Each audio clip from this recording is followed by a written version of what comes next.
جذبات بڑے محبت بڑے انداز میں گلزار کی جاتا ہے کہ پھول نیچھا فرمانے تھے اللہ رب العالمین اس کے علم و عمل عمر میں برکت دیں عطا فرمائے آمین مسلم آمین. تو ملک ارشد صاحب ان کے بھائی دنیا سے چلے گئے. اللہ رب العالمین سے دعا گو ہے کہ اللہ رب العالمین کے مصطفیٰ کی نظر کرم ان کے بھائی ملک اکرم لیوان مرحوم کی بخشش فرماتی فرمائے. اور ایسی عظیم جو محفل ہے الحمدللہ شواہد ہیں الحمدللہ ایسی عظیم محفل جو سجائی جاتی ہے. گرامی ایک بار یاد رکھیں یہ جو جانے والا ہوتا ہے اس کے لیے بخشش کا سوال آتا ہے.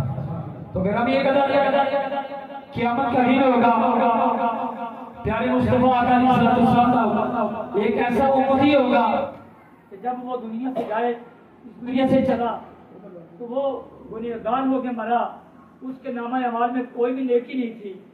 جب قیامت کے دن اللہ رب العالمین اس کو اپنی عدالت میں کھڑا کرے گا تو گرامی فرشتے جو ہیں اس کو پکڑ کے جہنم کی طرف لے کے جائیں گے.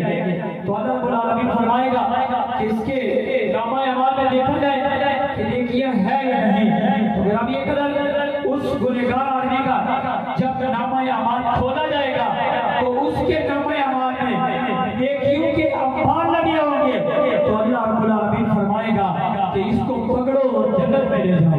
تو فرشتے عرض کریں گے ملائکہ اللہ رب العالمین یہ بندہ تیرا گنہگار ہو کے مرا اس کے نامہ اعمال میں کوئی بھی نیکی دھری نہیں تھی اور آج اس کے نامہ اعمال میں نیکیوں کے انبار لگی ہیں.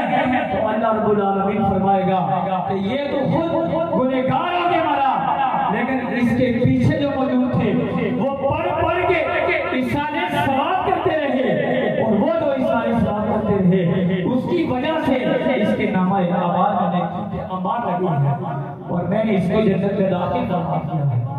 تو گرامی اقدار میں خصوصی خطاب کے لیے اس بزم کے آخری خوبصورت عالم دین حضرت علامہ مولانا قاری اختر عثمانی صاحب ان سے اپیل کرتا ہوں کہ وہ مائک کے سامنے تشریف لائے اور اپنے ایمان افروز خطاب سے ہمارے دلوں کو منور فرمائے اس شعر کے ساتھ کہ جب تک بکے نہ تھے جب تک بکے نہ تھے کوئی پوچھتا نہ تھا جب تک بکے نہ تھے کوئی پوچھتا نہ تھا آپ نے خرید کر انمول کر دیا.